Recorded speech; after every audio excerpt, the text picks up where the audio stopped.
Hello दोस्तों, मैं doctor Sanju और आज के हमारे इस वीडियो में मैं आपको बताने वाली हूँ 3 ऐसे लक्षणों के बारे में जो कि अगर आपकी प्रेगनेंसी के लास्ट के महीनों में आपके शरीर में दिखाई दे रहे हैं तो ये खतरे का संकेत हो सकते हैं और इन लक्षणों की वजह से माँ और बच्चे दोनों की जान को खतरा हो सकता है। और अगर हम इन चीज़ों पे ध्यान नहीं देते हैं तो बहुत सीवियर कॉम्प्लिकेशन आपकी प्रेगनेंसी में आपको हो सकते हैं। तो कौन से हैं वो लक्षण, उन्हीं के बारे में हमारे आज के इस वीडियो में हम डिस्कस करने वाले हैं। तो देखिए, प्रेगनेंसी के दौरान बहुत से लक्षण हमारे शरीर में दिखाई देते हैं जो कि नॉर्मल होते हैं, जो कि आपके हर प्रेगनेंसी के दौरान दिखाई देते हैं। लेकिन कुछ ऐसे सिम्टम्स भी होते हैं जिनको कई बार अगर महिलाएं नज़रअंदाज कर देती हैं तो इससे महिला को और उसके होने वाले बच्चे को दिक्कत हो सकती है। तो इसलिए आपके शरीर में जो भी आपके बदलाव आ रहे हैं, जो भी लक्षण आपको दिखाई दे रहे हैं, उनके ऊपर आपको ध्यान देना बहुत ज़्यादा ज़रूरी है, क्योंकि कई बार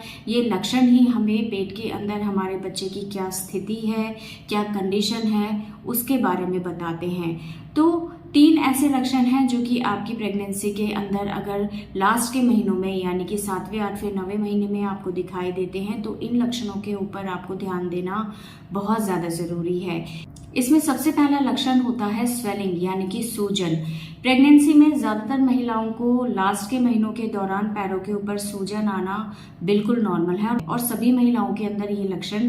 दिखाई देता है। लेकिन इस लक्षण में होता क्या है कि पूरे दिन काम करने के बाद शाम के टाइम ये सूजन बहुत ज़्यादा हो जाती है। लेकिन जब महिला रात को सोती है और सुबह उठती है तो सुबह के टाइम पे सूजन ना के बराबर उनके पैरों के ऊपर दिखाई देती है। तो ये बिल्कुल नॉर्मल है, ये प्रेगनेंसी का एक नॉर्मल सिम्टम होता है। लेकिन अगर ये सूजन आपके पैरों के साथ साथ आपके चेहरे के ऊपर आपको दिखाई दे रही है, आपके हाथों के ऊपर, पेट के ऊपर यानी कि पूरे शरीर के ऊपर दिखाई दे रही है, आराम करने से यानी कि रात को रेस्ट करने के बाद भी सुबह भी अगर ये स्वेलिंग आपको ऐसे ही दिखाई देती है या बहुत हल्की फुल्की कम होती है लेकिन सुबह भी ये स्वेलिंग आपको रहती है और धीरे धीरे ये बढ़ती जा रही है, तो इस स्वेलिंग के ऊपर ध्यान देना आपको बहुत ज़्यादा ज़रूरी होता है, क्योंकि ये प्रेगनेंसी के दौरान प्री एक्लेम्सिया या एक्लेम्सिया का एक साइन होता है जो कि एक बहुत सीवियर प्रॉब्लम होती है प्रेगनेंसी के दौरान।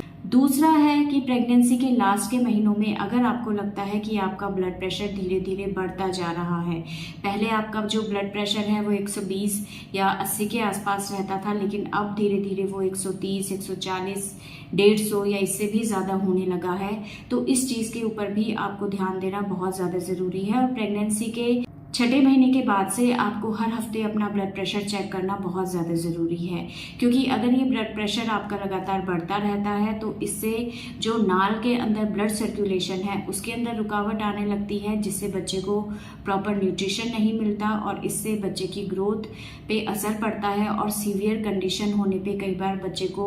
ऑक्सीजन या ब्लड सप्लाई मिलना बिल्कुल बंद हो जाता है, जिसमें बच्चे की डेथ भी हो सकती है। तो इसलिए इस ब्लड प्रेशर के ऊपर भी आपको ध्यान देना बहुत ज़्यादा ज़रूरी है।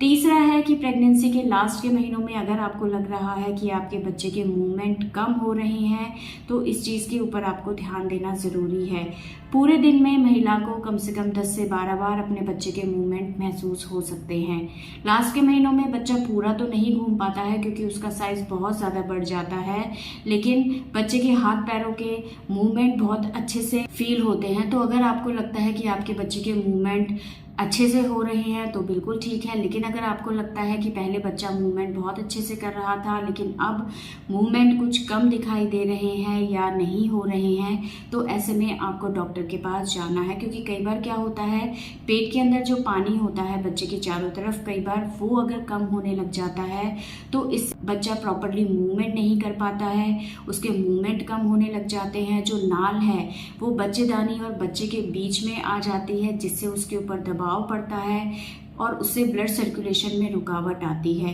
क्योंकि देखिए, बच्चे के चारों तरफ जो पानी होता है उसकी वजह से क्या होता है, नाल के ऊपर दबाव नहीं पड़ता है, लेकिन अगर पानी कम हो जाता है तो ये जो नाल है ये बच्चे और बच्चेदानी की दीवार के बीच में कई बार दब जाती है और ऐसे में बच्चे को जो ब्लड जा रहा है माँ से उसमें रुकावट आने लगती है, जिससे बच्चे की ग्रोथ के ऊपर इफेक्ट पड़ता है। तो इन तीनों लक्षणों के ऊपर आपको ध्यान देना बहुत ज़्यादा ज़रूरी है, क्योंकि ये 3 लक्षण अगर आपके शरीर में हैं और अगर आप इन पे ध्यान नहीं देते हैं तो इससे कई बार महिला और बच्चे की जान को खतरा हो सकता है। क्योंकि कई बार आपने देखा होगा कि 8वें महीने में बच्चे की धड़कन बंद हो गई या 9वें महीने में बच्चे की धड़कन बंद हो गई। तो इन चीज़ों के पीछे का एक सबसे बड़ा कारण होता है कि बच्चे को जो ब्लड सर्कुलेशन हो रहा था माँ से,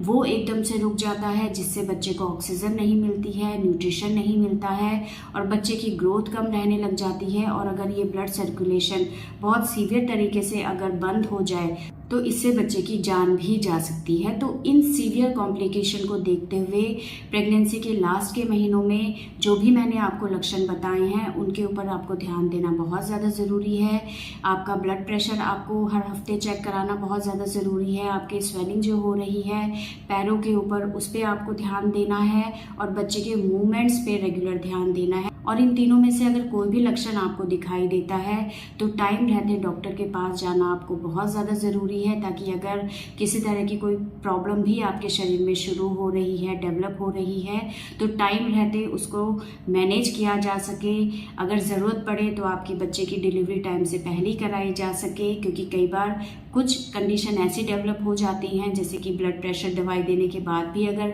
कम नहीं होता है, आपके पेट के अंदर जो पानी है वो लगातार कम होता जाता है, तो ऐसे में कई बार डॉक्टर कंडीशन को देखते हुए आपको टाइम से पहले डिलीवरी कराने की भी सलाह देते हैं और ये बहुत ज़रूरी भी हो जाता है बच्चे की जान को बचाने के लिए। तो इन लक्षणों पे आपको अपनी प्रेगनेंसी के लास्ट के महीनों में ध्यान देना बहुत ज़्यादा ज़रूरी है। तो दोस्तों ये था आज का हमारा वीडियो। अगर इस वीडियो से रिलेटेड आपके किसी तरह के कोई सवाल हैं जो आप हमसे पूछना चाहते हैं तो आप हमें कमेंट कर सकते हैं और हमारे आने वाले वीडियोस को देखने के लिए हमारे इस चैनल को सब्सक्राइब ज़रूर करें।